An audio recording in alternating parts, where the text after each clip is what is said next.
দিল্লি বিস্ফোরণ কাণ্ডের পর তৎপর এনআইএ। দিল্লি বিস্ফোরণ কাণ্ডে মুর্শিদাবাদের নবগ্রামে এনআইএ অভিযান এবং নবগ্রামের মইনুল হাসানের বাড়িতে এনআইএর তদন্তকারী দল। মইনুল হাসান মুম্বাই এবং দিল্লিতে পরিযায়ী শ্রমিকের কাজ করতেন।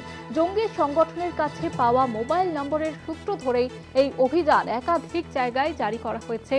সতর্কতা এবার জঙ্গি সংগঠনের কাছে পাওয়া মোবাইল নম্বরের সূত্র ধরেই অভিযান এনআইএর। মইনুল হাসান তার বাড়িতে তল্লাশি, এনআইএ তদন্তকারী তারা পৌঁছে গিয়েছেন।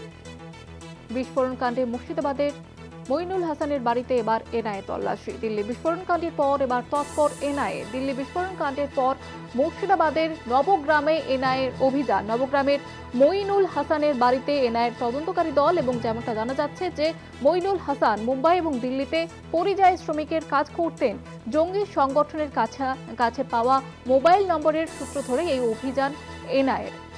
জঙ্গি সংগঠনের কাছ থেকে এই মোবাইল নম্বর পাওয়া যায় এবং সেই সূত্র ধরেই অভিযান এনআইএর। দিল্লি বিস্ফোরণ কাণ্ডের পর তৎপরতা তদন্তকারীদের একাধিক জায়গায়। আমরা দেখেছি শহর কলকাতা থেকে শুরু করে একাধিক জেলায় বাড়তি সতর্কতা জারি করা হয়েছে। এবার জঙ্গি সংগঠনের কাছে পাওয়া মোবাইল নম্বরের সূত্র ধরে মুর্শিদাবাদে অভিযান এনআইএর। মইনুল হাসান মুম্বাই এবং দিল্লিতে পরিযায়ী শ্রমিকের কাজ করতেন এবং তার নাম্বার জঙ্গি সংগঠনের কাছ থেকে পাওয়া যায় এবং যে কারণে এই তল্লাশি অভিযান। দিল্লি বিস্ফোরণ কাণ্ডের পর তৎপর এনআইএ। দিল্লি বিস্ফোরণ কাণ্ডের পর এবার মুর্শিদাবাদের নবগ্রামে এনআইএ অভিযান।